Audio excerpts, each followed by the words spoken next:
eu tirar o som aqui. Boa tarde, minhas amigas, meus amigos do canal Resistentes. Hoje é segunda-feira, 15 de junho, são 15 horas. Nós vamos dar abertura aqui em mais uma transmissão do nosso canal, tendo hoje o prazer e a alegria de receber Bruno Sena Martins. Ele é pesquisador do Centro de Estudos Sociais da Universidade de Coimbra, é licenciado em Antropologia e doutorado em Sociologia. É coordenador do Programa de Doutoramento de Direitos Humanos nas Sociedades Contemporâneas e docente no Programa de Doutoramento Pós-Colonialismo e Cidadania Global. Seus temas de interesse incluem o corpo, deficiência, direitos humanos, racismo e colonialismo.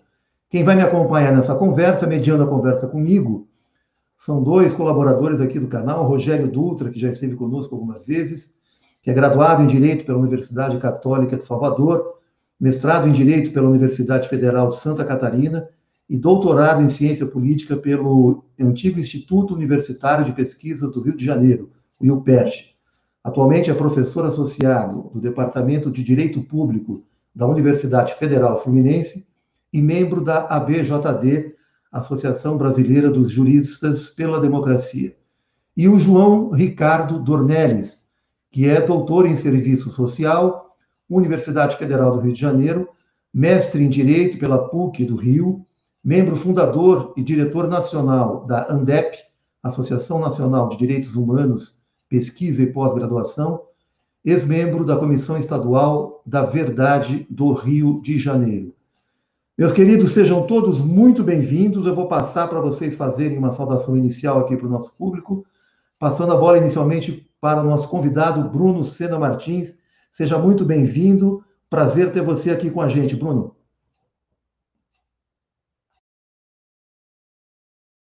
O seu microfone, Bruno. Agora sim. Muito boa tarde a todas e a todos. É um prazer estar aqui nesta conversa no canal dos Resistentes e das Resistentes e em diferentes contextos, em diferentes situações. Espero que seja uma conversa interessante, porque vivemos, sem dúvida, tempos desafiantes e interessantes e, portanto, é um prazer e muito grato pelo convite que me foi feito, pelo João, pelo Rogério, e é um prazer estar aqui convosco. Muito bem, Bruno, seja muito bem-vindo. João Ricardo, passo a bola para você, seja muito bem-vindo aqui no nosso canal também, um prazer tê-lo aqui conosco. Bom, antes de mais nada, agradecer, né, a todos e ao canal Resistentes, a presença, né, junto com vocês, num debate que, com certeza, é muito importante nesse momento que a gente está vivendo, no Brasil e no mundo, né, e que, né, com pessoas que, com toda certeza, têm muito a contribuir, não somente para o debate, como também para imaginar rumos, né, caminhos que sejam caminhos novos, emancipatórios, né, para os nossos povos, Brasil, Portugal e até mesmo para outras partes do mundo. Obrigado. Muito bem, Rogério. Meu amigo Rogério Dutra, quem falou foi o João Ricardo. Eu quero dizer ao nosso público que a produção desse evento, na verdade, foi proposta pelo Rogério, que já é um colaborador aqui do canal. Eu aceitei de pronto quando ele me apresentou o Bruno Sena e o João Ricardo. Então, Rogério, eu quero fazer aqui um agradecimento de público a essa produção que você viabilizou aqui para o nosso canal. Passo para você fazer sua saudação inicial e já abrir a nossa conversa, Rogério. Fica à vontade para já colocar uma questão aqui para o nosso convidado. Muito bem-vindo. Obrigado, Cláudio. Boa tarde a todos, especialmente boa tarde ao Bruno e ao João, que estão falando de Portugal. É uma honra recebê-los aqui nesse debate. O canal Resistentes do Cláudio e do Eduardo e de outros aí é um canal extremamente combativo nesse momento de crise política que nós estamos passando, pelo menos desde a destituição inconstitucional da presidente Dilma Rousseff em 2016, e aí a gente está realmente muito feliz de estar conseguindo colocar a público as nossas avaliações e as questões que muitas vezes não aparecem nos meios de comunicação de massa, no que diz respeito à tentativa de nós recuperarmos formal e materialmente a democracia no Brasil. Então, nesse sentido, a presença do Bruno aqui é muito interessante, muito importante, porque o Bruno ele traz um debate muito forte sobre a questão democrática, atravessada pelas questões racial e pela questão do colonialismo.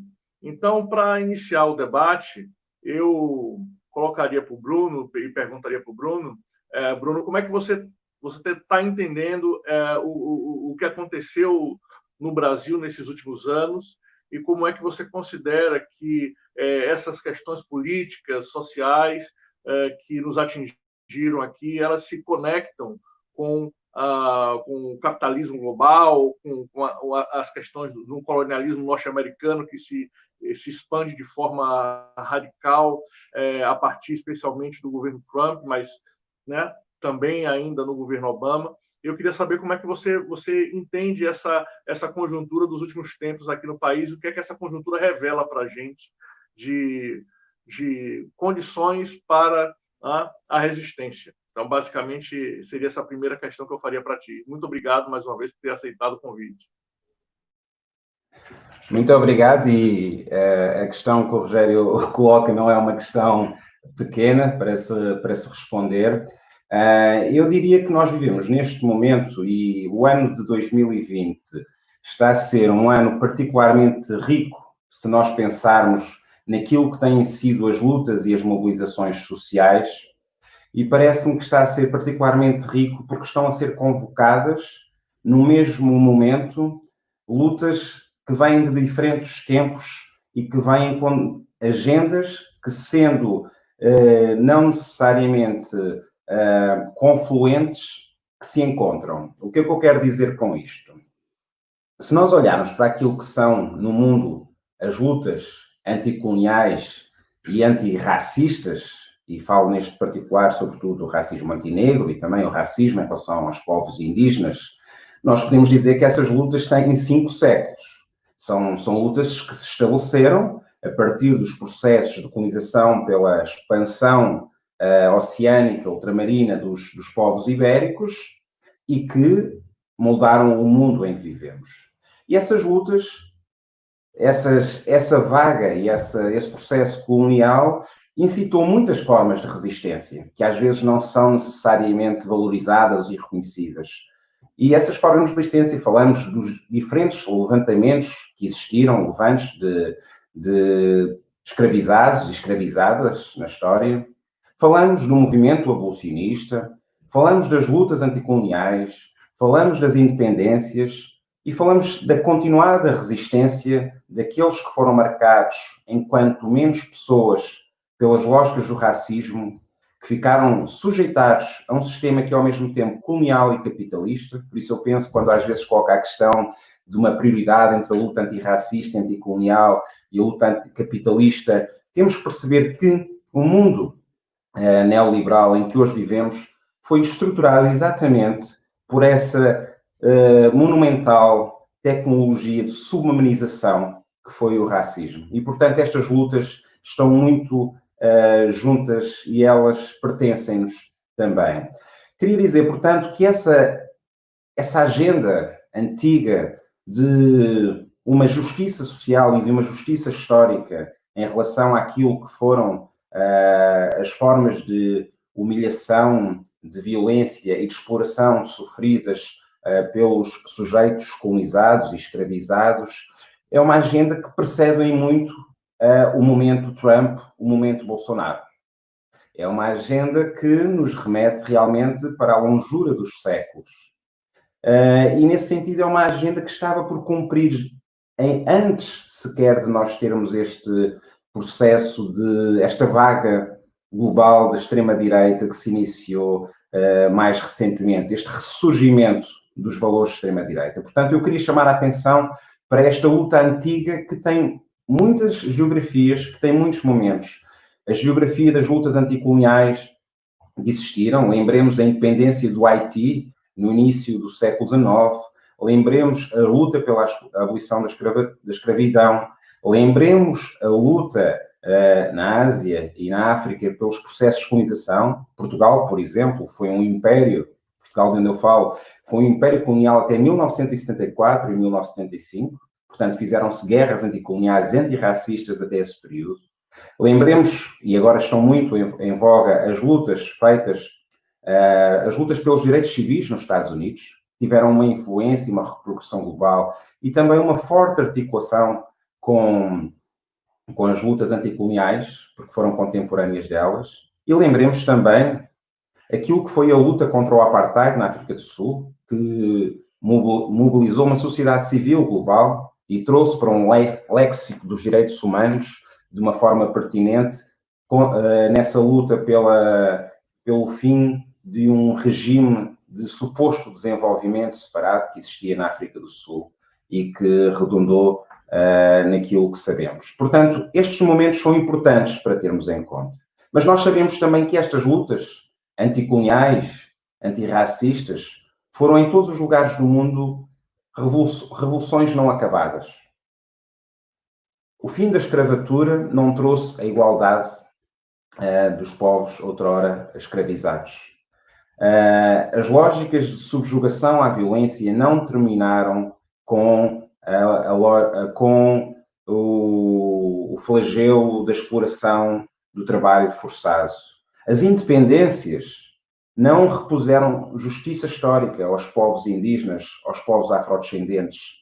Em muitos dos casos, as independências colocaram no lugar das elites pessoas que tinham um legado, que poderíamos dizer, europeu, eurocêntrico, e cuja cor da pele era infrequentemente branca. Portanto, falamos de uma revolução inacabada e que vem marcando a vida de negros, indígenas e afrodescendentes em muitos lugares do mundo, com formas de desigualdade económica, de exposição à violência, de falta de oportunidade no acesso àquilo que seriam os recursos e os bens que uma democracia deveria proporcionar a todos e a todos os seus cidadãos. Portanto, neste contexto, pensar aquilo que está a acontecer no Brasil desde o impeachment da presidente Dilma é pensar em dois tempos, neste longo tempo colonial de que eu vos falava e neste tempo que é mais recente, mas que obriga e mobiliza resistências que têm que ser identificadas com a ameaça que estamos a viver.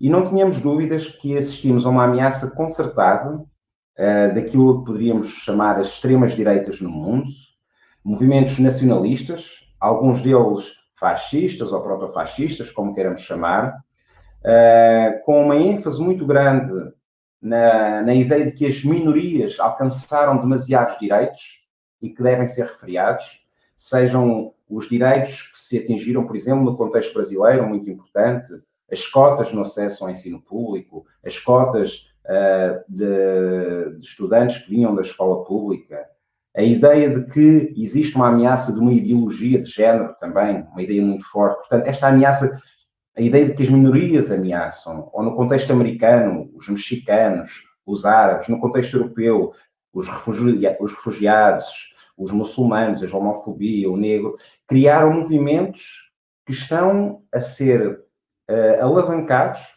por uma lógica comunicacional muito forte, a ideia da propaganda, né, que se tem produzido a partir das lógicas das redes sociais. E, portanto, eu creio que vivemos, neste momento, com estas duas ameaças fortíssimas que são igualmente premiadas, neste momento, por uma pandemia. Uma pandemia que expõe, de alguma forma, não só as desigualdades das sociedades e dos Estados em que vivemos, mas que também constitui um desafio muito forte e muito pungente para determinadas formas populistas de governar, que hoje se veem com a responsabilidade de cuidar da vida dos seus cidadãos. E esse desafio é um desafio que, de alguma forma, nos coloca numa bifurcação. O que é que acontecerá agora a estes governos que utilizaram as fake news, que utilizaram o discurso do ódio, que utilizaram a ideia de uma liderança carismática, quase mitológica, em alguns casos, para se alcandorarem ao poder, que usaram o discurso contra a corrupção, mas que, em termos de proposta, apenas tinham a ideia do desmantelamento do Estado, da exploração dos recursos para as elites, no momento em que as sociedades reclamam por um Estado garantista, por um Estado que seja capaz de distribuir a riqueza, que seja capaz de cuidar da sua população numa situação de pandemia, de carência, que seja capaz de organizar um sistema nacional de saúde, que seja capaz de organizar respostas sociais. E o que vemos em muitas sociedades neste momento é uma profunda fratura social. Uma fratura que pode ter uma dimensão pré-revolucionária ou uma fratura que pode gerar uma crise social e económica que venha a dar força a ideias conservadoras que, mais uma vez, sejam capazes de mobilizar o discurso do ódio enquanto uma hegemonia que protege os interesses das elites. Como eu dizia, elites patriarcais, elites marcadas racialmente e elites que estão articuladas com as lógicas do neoliberalismo global. Portanto, eu creio que este seria, eu começaria por aqui, não quero estender mais também na minha intervenção, este seria um pouco o cenário em que eu vejo que nós temos que pensar e organizar as resistências. Sim, podemos falar antifascismo, no sentido em que podemos ver a extrema-direita enquanto utilizando alguns elementos daquilo que nós conhecemos como fascismo histórico. Teremos que falar certamente de antirracismo e de anticolonialismo, porque os processos de colonização não foram feitos em nenhum lugar do mundo, podemos dizê-lo, não foram completados em nenhum lugar do mundo. Temos que falar de uma luta antipatriarcal, com certeza, certamente, porque uma ideologia profundamente machista, profundamente homofóbica, é produtora de muita violência, e temos que falar, obviamente, daquilo que são as lógicas anticapitalistas, a distribuição da riqueza, a luta por igualdade social, a luta por direitos e o fim deste regime de apartheid não declarado que vivemos ainda nas nossas sociedades. Muito bem, Bruno. Acho que você abordou de forma muito interessante o quadro que a conjuntura nacional e internacional se apresenta para todos nós. Vou passar para o professor João Ricardo Dornelles encaminhar a próxima questão. Por favor, João Ricardo. Obrigado. Bruno, eu vou fazer algumas provocações. Vamos lá. E para suscitar o debate. Vou começar com uma frase do Boaventura, que está nesse livro que ele lançou agora em abril, né, de forma eletrônica, virtual, que ele diz o seguinte: a atual pandemia não é uma situação de crise claramente contraposta à situação de normalidade. Porque todo mundo está discutindo, né, ou voltar à normalidade, como se vivesse uma vida normal antigamente, né, ou uma nova normalidade, que seria, né, a cópia desse modelo que você acabou de colocar. Quer dizer, não começa com a pandemia. A pandemia, ela mostra, né, ela revela tudo o que as sociedades contemporâneas têm e que, né, tem legados de passados, não somente em Portugal, nas outras sociedades europeias, nos Estados Unidos, né, no Brasil, e que muito marcadamente injustas, né, opressoras, exploradoras, com características coloniais, com características racistas, características, né, de exploração de classe, características patriarcais, enfim, uma série de dimensões, né, que não são libertadoras, né, emancipadoras. A segunda provocação, vou colocar logo em bloco, a segunda provocação, né, diz respeito a um artigo que saiu no dia 2 de fevereiro de 2020, no Jornal Público, aqui de Portugal, escrito por Inês Beleza Barreiros, Patrícia Martins Marcos, Pedro Pereira e Rui Gomes Coelho, chamado O Padre Antônio Vieira no País dos Cordiais. Né? Isso tem a ver com coisas que aconteceram aqui em Portugal nos últimos dias e que estão acontecendo em diversas sociedades, nos Estados Unidos, na Bélgica, a questão das estátuas, né? Que, né, está horrorizando parte da mídia, horrorizando parte, né, daqueles segmentos que são chamados, aqui no artigo, né, os guardiães, né, de uma determinada ordem ou alguma coisa do gênero, e que nesse artigo, eu acho que antes mesmo de ter acontecido isso, coloca uma série de coisas que inclusive, tem muito a ver, não só com a história de Portugal, é óbvio, como com a história também do Brasil, né? Quer dizer, a construção de determinadas categorias de cordialidade, no caso do Brasil, né? O Sérgio Buarque de Holanda, quer dizer, como homem cordial, né? No caso português, a ideia do país dos cordiais, quer dizer, um país do lirismo. O próprio Chico Buarque, né, ao escrever junto com Rui Guerra o Fado Tropical, né, ele coloca isso daí, quer dizer, ou seja, no fundo, né, o nosso lirismo nunca deixou de torturar, de matar, de não sei o quê, mas o coração, em última instância, né, perdoa. Quer dizer, ou seja, nós construímos, né, e no caso brasileiro, durante 500 anos, no caso português, mais tempo, né, enfim, toda uma sociedade e que, quer dizer, como se nós fôssemos, quer dizer, uma sociedade de congraçamento, de harmonia, mas que encobre grandes violências, né, racismo, o colonialismo, e reproduz isso daí. Esse que é o problema. Quer dizer, o problema é que não ficou no passado. Existe esse processo de reprodução, né? Então, a segunda provocação tem a ver com isso. O Brasil, um país de cerca de 350 anos de escravismo, quer dizer, com a herança, né, terrível colonial presente na nossa história e que também aparece em Portugal, né? E essa questão das estátuas está colocada relacionado a isso daí. Para terminar essa segunda provocação, né, a gente poderia perguntar, quer dizer, é vandalismo ou não é vandalismo esse negócio daí? Né? Quer dizer, derrubar estátuas é vandalismo? Será que é? Será que eu derrubar a estátua do Hitler é vandalismo? Né? A imprensa trataria da mesma forma? A imprensa não tratou da mesma forma quando do leste europeu, com a queda do muro, né, começou a se derrubar estátuas do Lenin, estátuas de um monte de gente, né? Ao contrário, aquilo ali era a expressão democrática daqueles povos, né, se rebelando contra regimes determinados, formas de governo determinado. Né? Aí virou vandalismo agora. Quer dizer, então, como é que é isso daí, né, do ponto de vista das práticas políticas, no sentido, e aí sim, para terminar as provocações, né, quer dizer, na dimensão da construção da memória. Ou seja, a memória não é uma coisa neutra.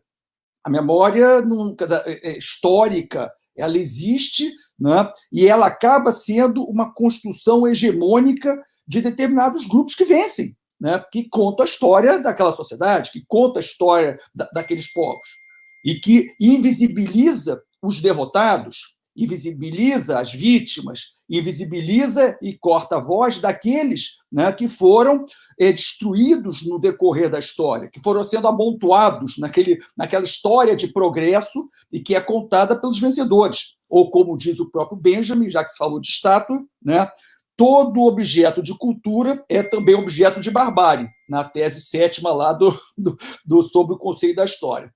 Jogo a bola para você, se vira. Vamos lá.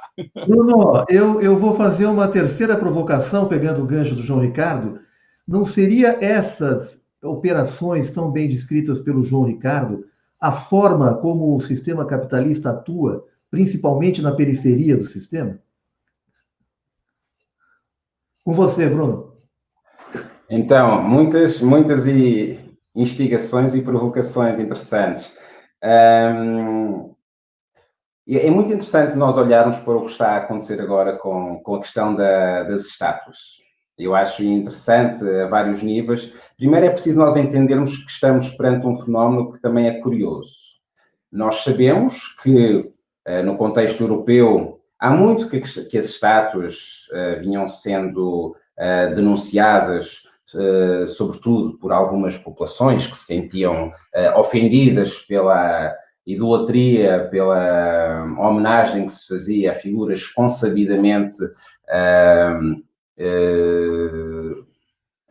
parte de uma lógica colonial, parte de uma lógica racista, e sabemos que as lógicas de violência e desigualdade social existiam na Europa, em Portugal, no Brasil, mas de facto é interessante nós percebermos, e acho que isto também nos deve questionar, que foi a morte, o assassinato de George Floyd nos Estados Unidos e a erupção do movimento Black Lives Matter que acabou por repercutir noutros lugares do mundo, em que a indignação criada pelo assassinato de George Floyd, porque foi filmado, não é porque é um evento raro, não porque a violência policial contra negros e negras seja uma exceção, há um sistema estrutural no qual ele acontece, mas porque foi filmado e que foi de uma violência particularmente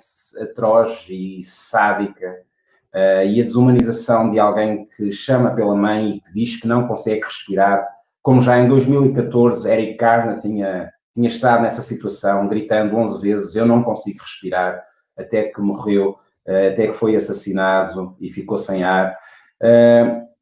O modo como isto repercutiu nos outros países, para mim, é interessante. É interessante porque mostra que as lutas que vêm do contexto americano têm ainda um poder cultural muito forte.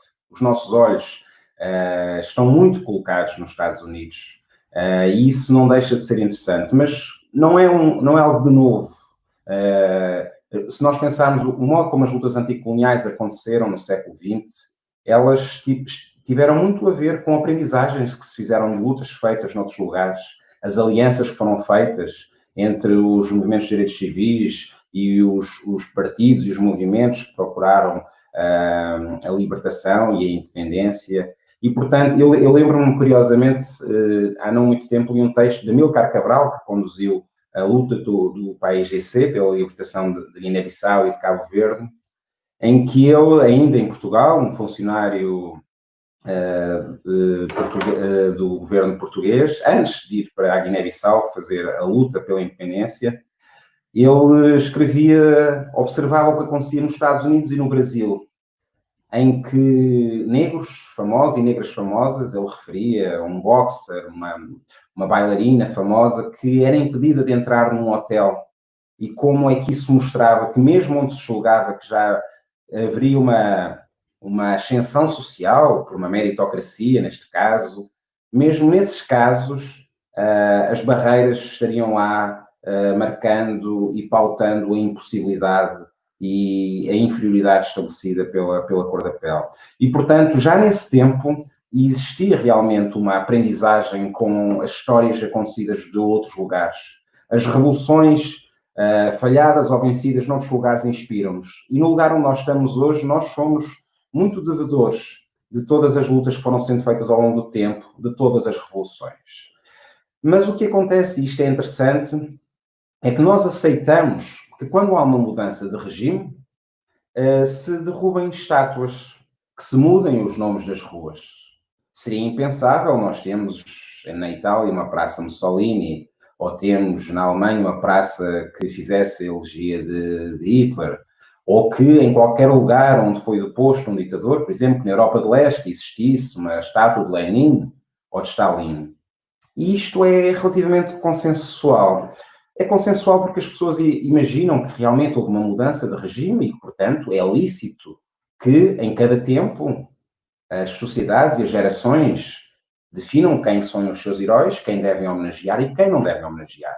Portanto, isto é algo que as pessoas aceitam se pensarem nestes termos. O que as pessoas não estão preparadas é para uma revolução anticolonial ou antirracista. As pessoas não estão preparadas para uma revolução antipatriarcal.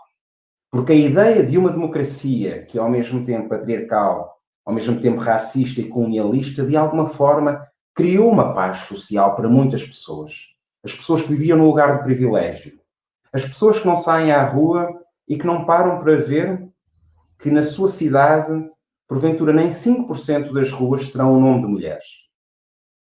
Que nunca imaginaram quantos negros ou negras estão representadas na rua da sua cidade. E isto cria uma acalmia, cria uma tranquilidade, cria uma normalidade. Falávamos da exceção, cria uma normalidade. É normal que a história represente apenas um lado da história. É normal que a história omita, oprima, violente e silencie as vidas e as lutas históricas de muitos e muitas. O que acontece é que realmente, no nosso espaço democrático, nós vivemos, nos últimos dias, um cheirinho daquilo que poderia ser uma revolução. anticolonial e antirracista. Obviamente que não a vivemos, não a estamos a viver, mas estamos a perceber o que é que seria. E em todas as revoluções e em todas as lutas, sempre se derribaram estátuas. Às vezes não da forma mais organizada, às vezes com uma paixão iconoclasta. Quando nós vimos cair, por exemplo, toda a gente se lembra da imagem da estátua de Saddam Hussein cair, e o povo que se regozijava naquele momento. Toda a gente se lembra, por exemplo, da estátua de Edward Colston, que agora caiu recentemente em Bristol. E esse momento é história. Esse momento é um momento histórico. Então, o que eu quero dizer é, acredito que nas nossas sociedades ainda não estamos preparados para essa dimensão de uma revolução anticolonial e antirracista, e que nós temos uma hegemonia que, por omissão, é colonial e racista.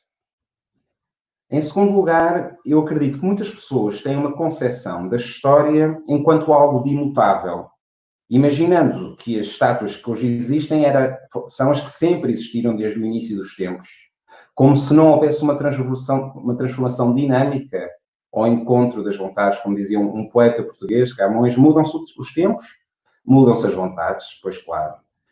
E outra questão que me parece também muito delicada quando pensamos na questão das estátuas é que para algumas pessoas a história é necessariamente material, um objeto material. Eu pergunto, será pelo facto de terem sido retiradas as estátuas de Lenin e Stalin na Europa de Leste que nós sabemos menos sobre aquilo que foi a presença soviética nos países de leste europeu? Não, certamente que não. Mas existe ainda um certo fetichismo de que as estátuas são história. As estátuas não são história necessariamente. As estátuas fazem parte da história. A retirada de estátuas faz parte da história e as estátuas têm um objetivo, cumprem uma função muito clara, que é homenagear, prestigiar, prestar veneração. E, portanto, isso é algo que será sempre debatível e que é sempre discutível. Voltando à questão que o João colocava sobre o modo como no Brasil e em Portugal, neste caso, persiste ainda um imaginário, né? O imaginário, por um lado, do brasileiro cordial, aqui um certo lusotropicalismo que Chico Buarque representava na sua música. Nós temos muito esta concepção de Gilberto Freire, da ideia de que o colonialismo português foi um colonialismo de outro tipo, que é uma ideia falsa. Nós sabemos que naquilo que foi o comércio de escravizados, Portugal foi um protagonista. Nós sabemos que Portugal teve o império colonial em África dos mais tardios, que começou o seu processo imperial mais cedo, que houve escravização de indígenas, que houve escravização de negros. Portanto, não temos dúvidas sobre o modo como esta empresa foi uma empresa de violência. E nós sabemos também, no Brasil, que o fim da escravatura não foi, de forma alguma, o fim das hierarquias que estabelecem uma desigualdade social entre brancos e negros. E, portanto, nós sabemos que essas mitologias, a democracia racial, o lusotropicalismo, são isso mesmo, mitologias. Mas a questão interessante é que, sendo mitologias, elas são o senso comum. Elas são a hegemonia. Se eu for a uma escola e eu faço parte de um projeto no SES, no Centros Sociais, onde eu pesquiso, e nós vamos às escolas falar sobre a história da guerra colonial, por exemplo. E é muito comum nós percebermos que todas essas crianças têm um imaginário de Portugal como um país de descobridores, de aventureiros, de um povo que deu novos mundos ao mundo, uma ideia profundamente nacionalista, e que é muito difícil em Portugal nós darmos, por exemplo, os números daquilo que foi a participação portuguesa no comércio transatlântico escravizados. Os números daquilo que foi a violência da guerra colonial portuguesa no contexto africano entre 1961 e 1964. Da mesma maneira, e nós temos esses números no Brasil, de como é que a desigualdade social está racialmente marcada no acesso aos recursos, como ela está marcada na existência de professores no ensino superior, de médicos, de engenheiros, de pessoas negras na televisão, no espaço público, na política.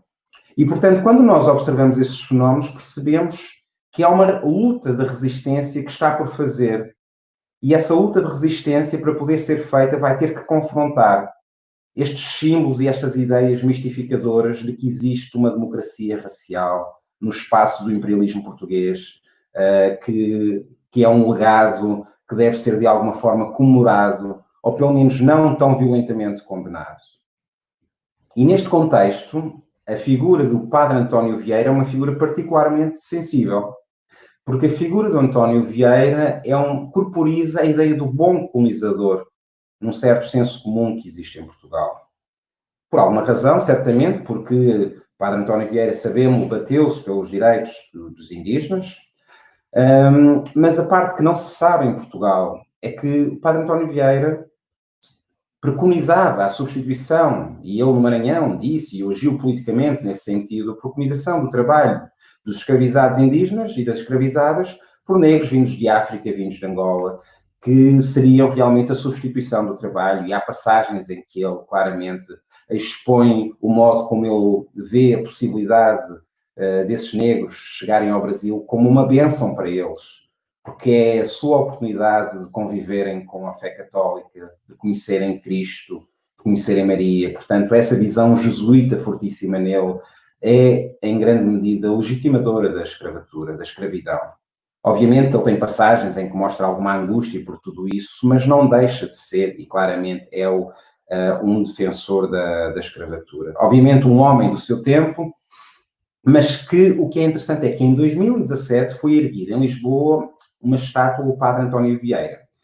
E é uma estátua particularmente constrangedora, até para quem gosta de Padre António Vieira, que além disso tem uma marca muito importante naquilo que é a língua portuguesa, o modo como ele escrevia, é um cultor da língua, e portanto há muitas pessoas que têm por ele uma imensa estima, mas a estátua que foi construída foi uma estátua em que o representa com uma cruz, com 3 pequenos indígenas, crianças semi-despidas, que claramente mostra aquela imagem de o branco como um salvador daquelas pessoas infantilizadas e colocadas num papel que é, francamente, como eu dizia, paternalista, racista, e não estamos a falar de uma estátua que foi produzida no século XVII, em que viveu o Padre António Vieira.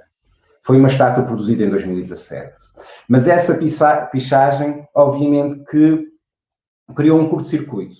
Um curto-circuito porque o Padre António Vieira representa uma certa ideia de um bom colonizador e, por outro lado, pelo facto de ter sido uma pichagem. Por não ter sido, por exemplo, uma manifestação pública, como já houve outras a contestar a estátua, eu creio que ficou muito fácil dizer que foi um ato de vandalismo, portanto, deplorável, e isso inquinou de alguma forma um debate que se está a fazer em muitos lugares do mundo.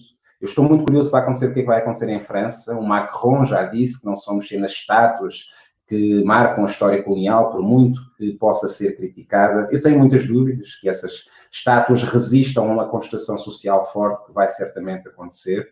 E, portanto, o que eu penso em relação a isto é que isto é uma discussão que devemos ter, é um debate que devemos ter, e é um debate sobre a história, é um debate sobre o colonialismo, é um debate sobre o racismo e é um debate sobre as mitologias nacionais que existem em cada lugar. Como é que essas mitologias nacionais são mais facilmente expostas? A partir das populações que foram historicamente subalternizadas. A partir das mulheres que não estão representadas no espaço público. A partir de afrodescendentes que reconhecem como parte de uma descendência, de uma ancestralidade em que o colonialismo e a escravatura, a escravidão estão presentes. Por exemplo, em Portugal, o povo cigano, que foi durante séculos marginalizado e violentado, é a partir daqueles que são e que foram durante muito tempo os oprimidos que nós podemos reinventar o presente. E essa reinvenção do presente será e deve ser certamente a representação das memórias que estão disponíveis nos currículos, na educação, no espaço público, nos filmes que nós vemos, nas pessoas que aparecem na nossa televisão, nos livros que nos são dados a ler na escola. Portanto, eu acho que vivemos um processo de descolonização em curso que será longo e que não vai ser sempre harmonioso. Porque nós vimos histórias de uma conflitualidade histórica fortíssima. Todos os líderes dos direitos civis americanos, ou muitos desses líderes foram assassinados com ou por poderes, ou com a cumplicidade dos poderes, muitas vezes. E nós sabemos, como dizia George Marley, como dizia Bob Marley, muitos dos profetas das revoluções foram assassinados e estão a ser assassinados. E, portanto, nós temos que ter histórias de redenção, músicas de redenção que permitam que façamos pazes com esse passado.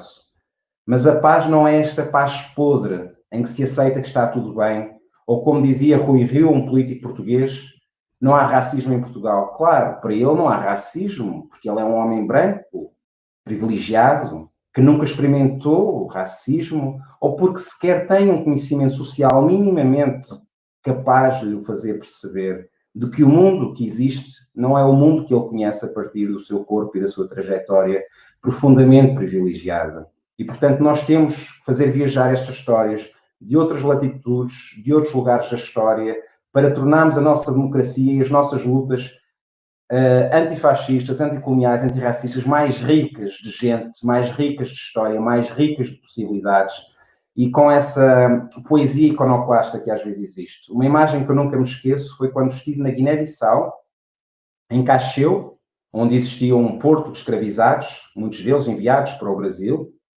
e nesse forte que ali estava, tinham sido colocadas as estátuas dos escravocratas. E estavam estátuas caídas junto à vegetação.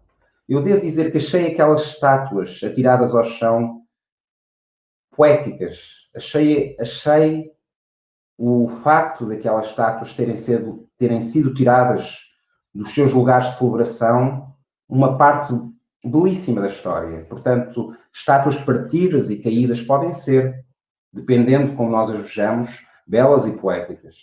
Isso para responder à questão das estátuas, já me estendi muito. Voltando para a questão da pandemia, falar um pouco da pandemia também, como provocavam, para se ela realmente expõe ou se ela cria lógicas de desigualdade, se nos dá espaço para utopias, ou será que não retira espaços para as utopias? Eu, muito sinceramente, eu acho que estamos todos eu acho que todas e todos nós temos a ideia de que se vive um momento de possibilidades.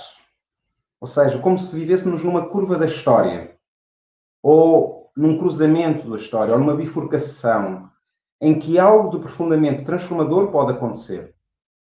Mas também pode ser que nada aconteça.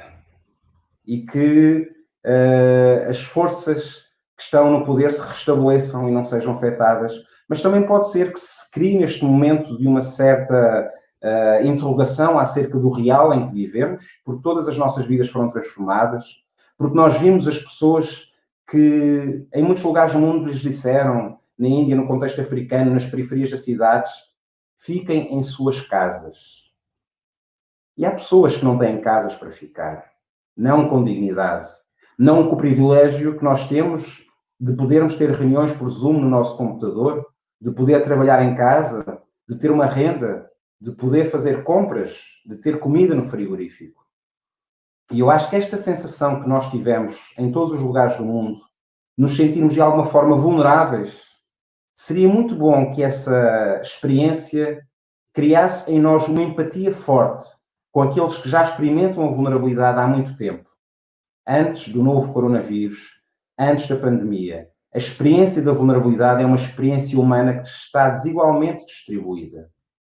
E, portanto, o nosso confronto com a possibilidade da morte, da doença ou o fim da vida, como nós a conhecemos, deveria significar realmente um desejo de transformarmos a vida para que a vulnerabilidade daqueles que estão em situações de carência, em situações de exposição à violência e em posições de não serem sequer tidos em conta naquilo que são as lógicas democráticas, nos espaços mediáticos, possa ser radicalmente transformada. Portanto, eu acredito que esta pandemia, sendo obviamente uma tragédia, é também um espaço de possibilidade, e essa possibilidade vai depender muito da reflexão que fizermos e de como é que as forças políticas vão conseguir ou não ocupar as ruas quando as ruas estiverem, de facto, inteiramente disponíveis para nós podermos manifestarmos, para nós podermos fazer revoluções e quando nós nos pudermos de novo voltar a abraçar com aqueles que partilham da ideia que ainda é possível um mundo melhor. Muito bem, Bruno Sena, nós já estamos com 45 minutos de live. Eu gostaria de fazer mais uma rodada com o Rogério e com o João Ricardo, mas eu vou pedir que ambos sejam breves nas perguntas e o Bruno fazer um esforço também para ser breve nas respostas, para que a gente tenha aí mais uns 20 ou 25 minutos de programa. Rogério, passo a bola para você, querido. Então, Bruno, ouvindo atentamente o que você falou, me vem imediatamente à cabeça o último final de semana no Brasil, onde depois de alguns meses de pessoas isoladas, de isolamento, setores da esquerda e da centro-esquerda resolveram, de alguma forma, se colocar publicamente, né? E essas manifestações ocorreram no domingo contra o governo e foram marcadas fortemente pela participação do movimento negro. Tá? E pela primeira vez, inclusive alguns professores já estão examinando essa questão, como, por exemplo, a professora Luciana Tatagiba, da Unicamp, em São Paulo. Os partidos políticos passam a se confrontar com uma espécie de crise geracional também, porque até hoje no Brasil a afirmação da democracia e a luta pela radicalização democrática por esses partidos se deu sempre através do aprofundamento da participação política.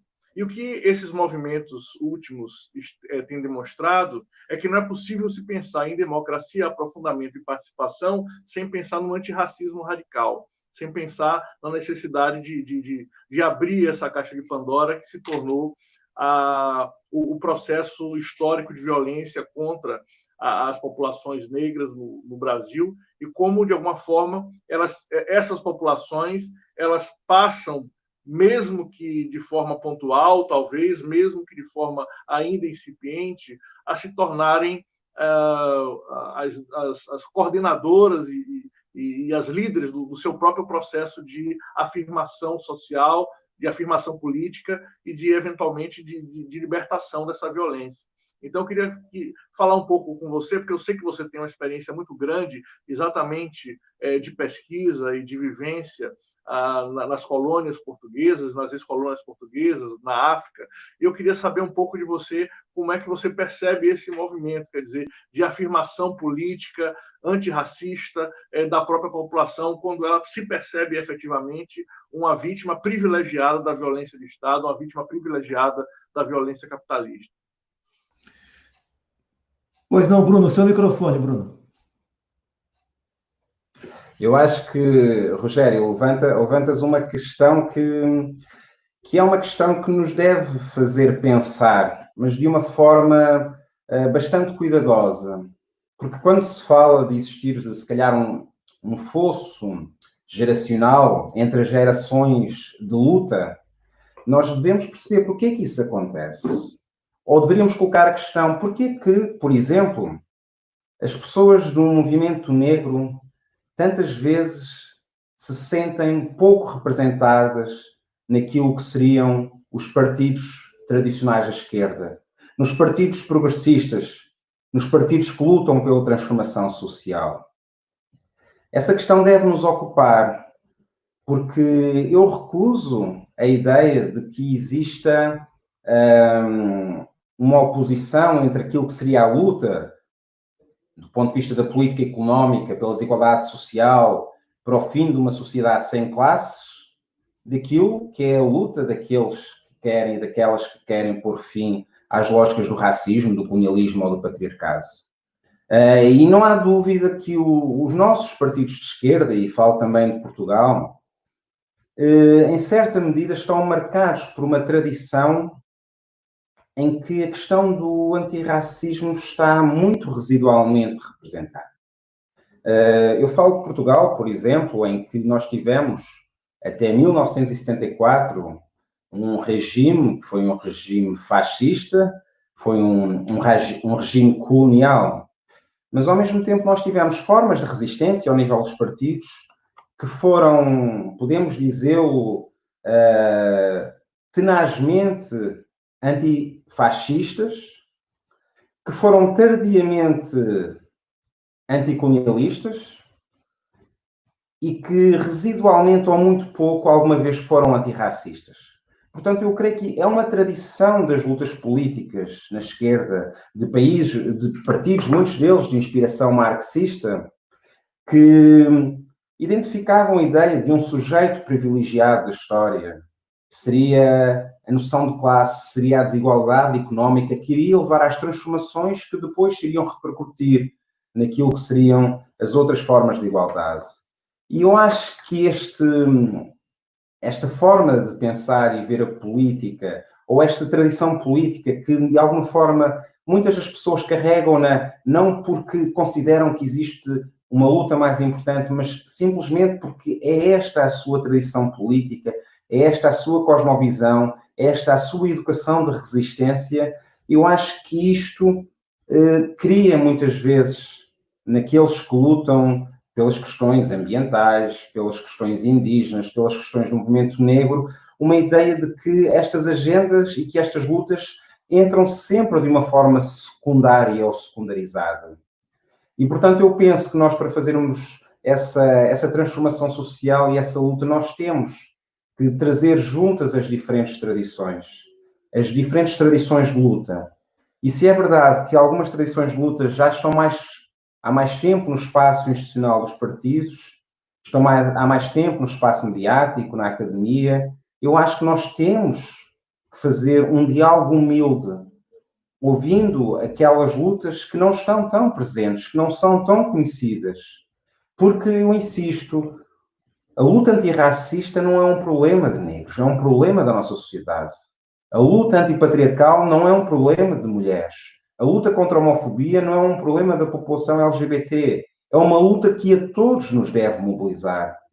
E erramos, nós achamos que ao darmos atenção a essas lutas, nós estamos a distrair-nos da grande revolução que seria a luta de classes. Não, eu acho que nós, para podermos fazer uma luta de classes, temos que nos lembrar que sem esses agentes e essas agentes da luta não será possível fazer a luta toda. E que sem nós pensarmos que o capitalismo é sim um produtor, e foi um produtor de racismo, que foi um produtor do trabalho das mulheres, do trabalho não pago das mulheres, que foi um produtor de violências, se nós não tivermos essa noção de que o capitalismo foi ao mesmo tempo uma forma de hierarquização do humano e que a modernidade capitalista produziu essas formas de violência, nós não seremos capazes de fazer uma luta concertada. E, portanto, terminando a minha resposta, Rogério, eu diria que é muito importante nós termos uma capacidade de escuta, não só em relação àquela que é a nossa primeira luta, mas de ouvir e de escutar as outras experiências de luta que existem no mundo e na nossa sociedade.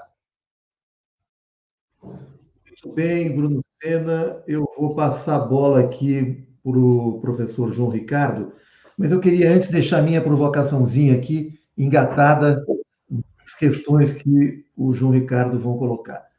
Bruno Sena, uma discussão muito cara no campo da esquerda, brasileira principalmente, é a discussão se o identitarismo, ao se deslocar da luta de classes, não favorece o inimigo, não tira a potência das lutas identitárias.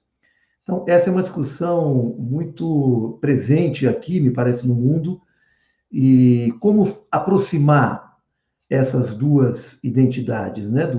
A luta identitária, não como sendo uma luta isolada da luta de classes. Professor João Ricardo, passo para você. Bom, vamos lá, Bruno. De certa forma, você já mapeou tudo que eu estava pensando em colocar para você. Vou pegar alguns aspectos do Rogério e do Cláudio relacionado a essa questão, lembrando um livro que foi lançado no final do ano passado aqui na Espanha, chamado Neofascismo, La Bestia Neoliberal. E isso daí eu acho que seria o toque para a gente começar a pensar o seguinte: que ameaça que nós estamos vivendo hoje? Tem ameaças históricas. que estão presentes, quer dizer, nessas dimensões quer dizer, do capitalismo, do racismo, do colonialismo, do patriarcalismo, né? Diferentes dimensões que se entrelaçam, né? Mas que têm especificidades nesse entrelaçar, e isso também vai de encontro ao que o Cláudio colocou, né? Como essas lutas elas se apresentam na sociedade. Isso daí, eu acho que coloca, já vou passar para você, uma questão que está sendo também muito discutida hoje nas manifestações, no Brasil, nos Estados Unidos, né, antirracistas, que também são antifascistas. E muitos colocam como juntar a luta antifascista com a luta antirracista. Para mim, que sou mais velho, eu acho que, quer dizer, embora entenda quer dizer, essa colocação, nunca passou pela minha cabeça que elas fossem separadas, embora você mesmo colocou, né, que as esquerdas, tradicionalmente, entendem isso, incorporam isso, mas na prática colocam, olha, o departamento tal vai resolver isso daí, né? Quer dizer, na luta prática, né? Como implementar isso daí. Então, quer dizer, eu coloco para você exatamente quer dizer, como, quer dizer, a gente pensa na prática, nesses movimentos daí, essa articulação, uma ameaça real. Qual é a ameaça hoje? É o Bolsonaro no Brasil, é o Trump nos Estados Unidos, né? Aqui em Portugal, né? O que já começou a aparecer, que há poucos anos atrás não existia, né? Estava debaixo do tapete.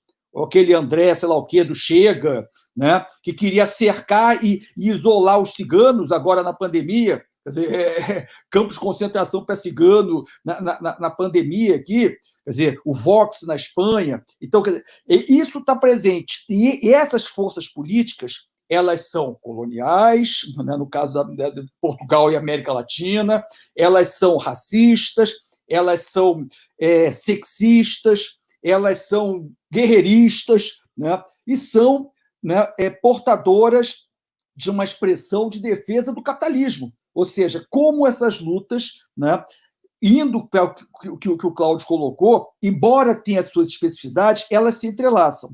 Talvez a Angela Davis tenha trabalhado isso daí um pouco, né, na experiência norte-americana, a questão da articulação disso tudo. Para você, vamos lá.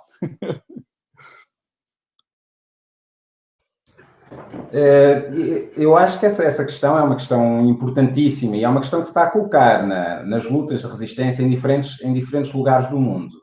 Eu penso que essa questão se responde a partir de um sentido de justiça histórica e justiça social, e por um sentido estratégico, que tinha a ver com a dimensão que se levantava. Então, o sentido de justiça é de achar que nós só olharmos para a questão económica sem analisarmos aquilo que é a humilhação do eu, da ontologia, é uma forma parcial de olhar para as outras lutas. E muitas vezes sequer capta as outras lutas. Eu vou dar um exemplo, que é um exemplo que pode parecer muito específico, mas que talvez ilustre um pouco aquilo que eu quero dizer. Eu estudei, e foi a minha tese de doutoramento, a experiência das pessoas com deficiência. E trabalhei particularmente as pessoas cegas.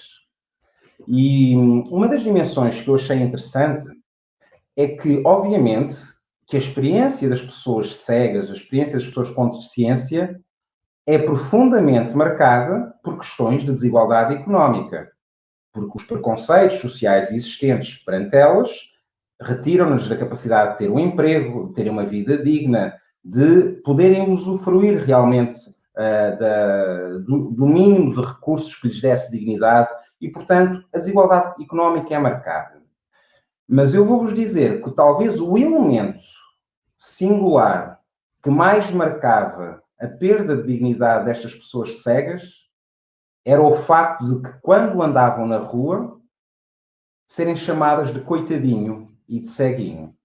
Ou então era o facto de, quando saíam com o seu cão-guia, as pessoas, porque não conhecem a experiência da cegueira, pegarem no cão e começarem a fazer festas e carinhos, estragando completamente a possibilidade da pessoa cega se mover de um lugar para o outro na cidade. E fazia com que as pessoas ficassem em casa, confinadas. Antes de haver este confinamento social, já existiam muitas pessoas que viviam confinadas E a sua perda de dignidade dá-se nesta dimensão simbólica, de ser considerada menos pessoa. Portanto, não é uma questão matemática que a luta de classes tudo engloba e tudo resolve e tudo explica. Há, sem dúvida, e nisto concordamos, a produção de formas de desigualdade que estão sempre articuladas com as lógicas do capitalismo. O melhor exemplo foi dado historicamente. Nós sabemos que a Revolução Industrial só foi possível na Inglaterra com o uso dos recursos, do dinheiro que o comércio de escravizados permitiu, sobretudo nas Caraíbas, e que foi o primeiro investimento que foi feito na Revolução Industrial. Portanto, toda a lógica e toda a história que Marx nos conta é uma história que está fortemente vinculada ao modo como o colonialismo, o nexo colonial capitalista, construiu o mundo em que vivemos. Portanto, numa perspectiva de justiça, estas lutas não são separáveis, porque elas estão realmente profundamente vinculadas. Da mesma forma, como nos diz Silvia Frederici, nós não podemos pensar o mundo capitalista em que vivemos sem o trabalho invisível das mulheres.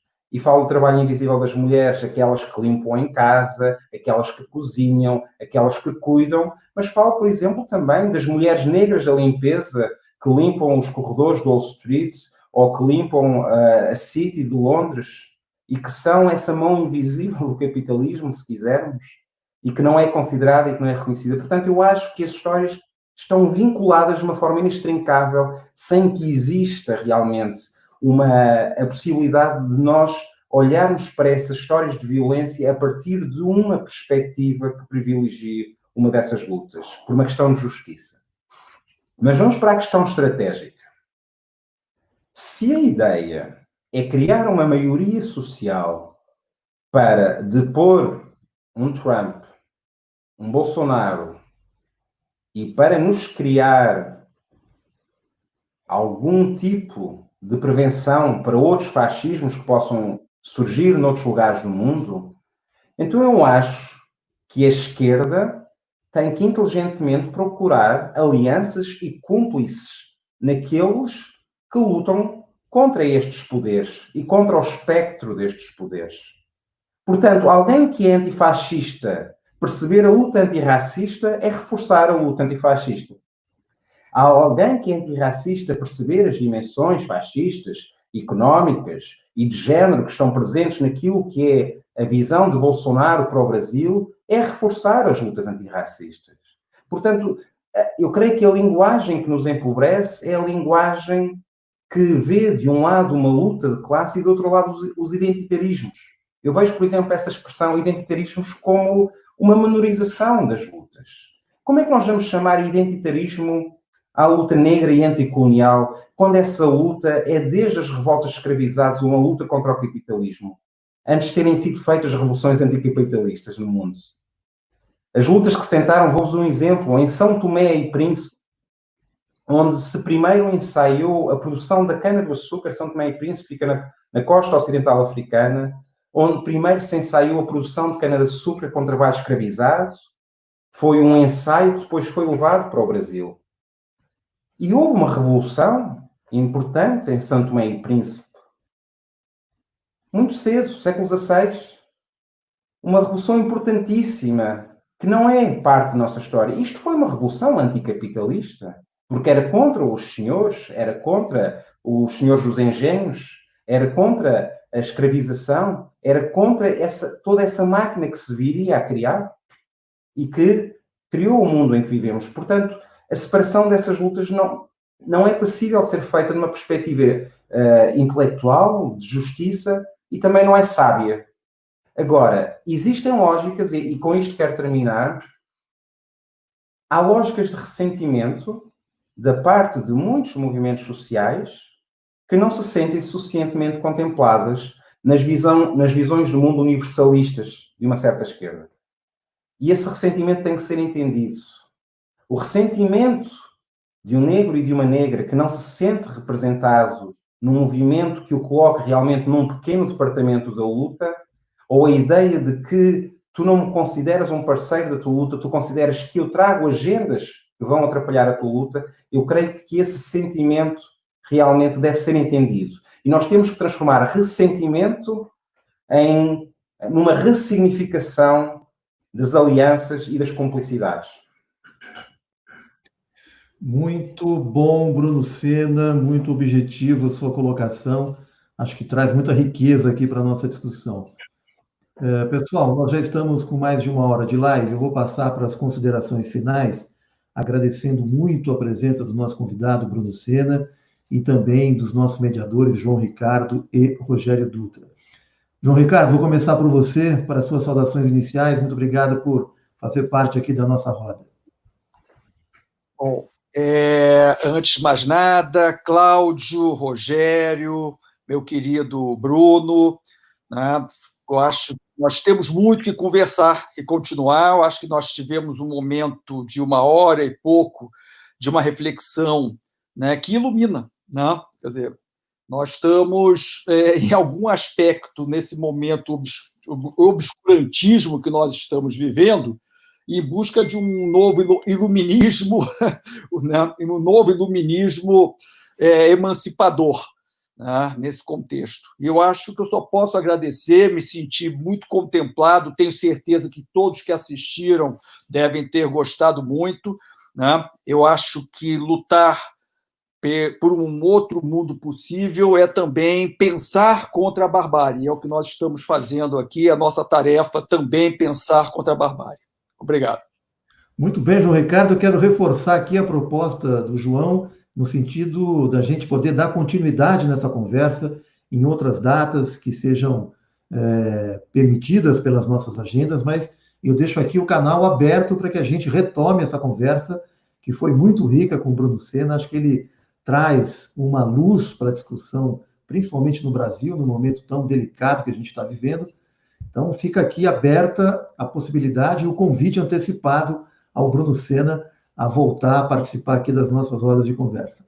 Rogério, eu quero, antes de passar para você, fazer suas considerações finais, agradecer, em nome do canal, essa sua proposta de convidar o Bruno Sena e o João Ricardo para nos acompanhar aqui. Tenho certeza que enriqueceu demais a reflexão de todos que nos assistem pelo chat e de todos aqueles ainda que irão nos assistir depois de encerrada a live.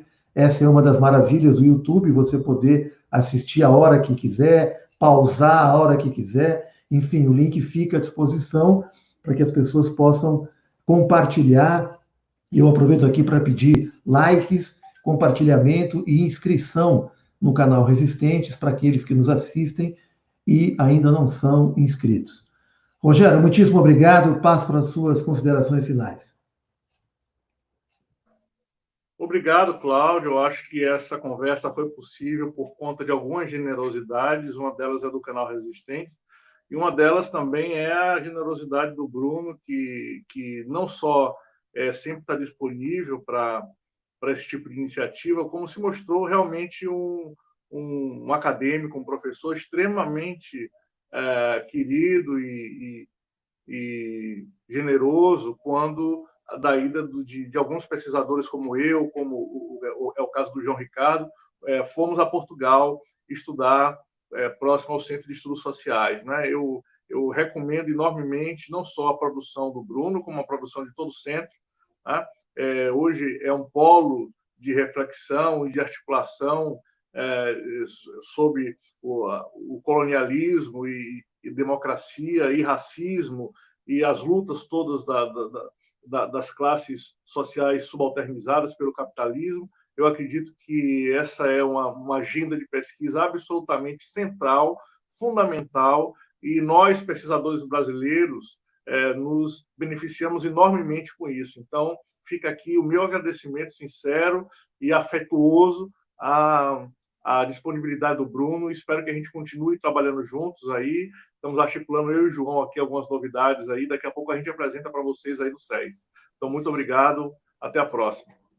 Muito bem, Bruno. Antes de passar para você fazer as suas considerações finais, eu quero anunciar que na sexta-feira, às 18 horas, num programa intitulado Poder Local, que nós fazemos com 2 ex-prefeitos de cidades de médio porte aqui no interior de São Paulo, o ex-prefeito José Machado, da cidade de Piracicaba, e o Cláudio de Mauro, da cidade de Rio Claro. Eles convidaram e iremos conversar na sexta-feira, às 18 horas, com mais um professor da Universidade de Coimbra, o Paulo Nossa. da área de estudos de planejamento geográfico, né? Então, já deixo aqui anunciado previamente e passo a bola aqui para o Bruno fazer suas considerações finais e agradeço imensamente a sua participação e espero contar com você em outras oportunidades. Bruno, por favor. Queria então agradecer ao canal Resistentes, agradecer ao Cláudio, que tive agora a oportunidade de conhecer, aos meus queridos amigos João Ricardo Ornelas e Rogério Dutra. Espero que nos possamos encontrar em breve e ao vivo em alguns dos nossos países. E queria apenas dizer que espero que este momento em que nós percebermos a extensão da ameaça que representa termos num governo alguém como Bolsonaro ou como Trump, e em que a memória da morte de George Floyd nos possa levar a mobilizar também por outras vidas. A vida de João Pedro, no Brasil, a vida da Agatha Félix, a vida de Cláudia Simões, que foi espancada também numa situação de brutalidade policial em Portugal. E, portanto, que este contexto de tantas indignidades acumuladas possam criar em nós uma resistência contra a indignidade desta desigualdade e da injustiça, e para que nós possamos continuar a conversar para ir reunindo as nossas lutas, as nossas frustrações, as nossas angústias, mas também a nossa capacidade de mobilizar a esperança perante a violência, a injustiça e a indignidade. Foi um prazer e espero que possamos continuar então a conversar, queridos amigos. Muito bem, Bruno, o convite já está feito e pelo que eu senti, já houve um sinal verde dos 3 participantes aqui de que nós poderemos fazer novas conversas como essa, que de fato enriquece muito o nosso debate. Quero anunciar que hoje no canal Resistente também nós temos um programa semanal cujo título é Conversas Marxistas. E nós vamos conversar hoje com uma jovem liderança da periferia, Tiago Torres, e vamos debater um tema correlato aqui com a nossa discussão, que são as crises de liderança no Brasil. Então, deixo aqui convidado todos que nos assistiram, às 18 horas, acompanharem este programa Conversas Marxistas aqui no canal Resistentes. Uma boa tarde a todos que nos acompanharam, a todos que irão nos acompanhar, recomendo essa live muito boa, eu mesmo quero revê-la, porque aprendi muito com tudo que foi dito aqui. Uma boa tarde a todos, boa semana e até uma próxima oportunidade. Um abraço. Tchau.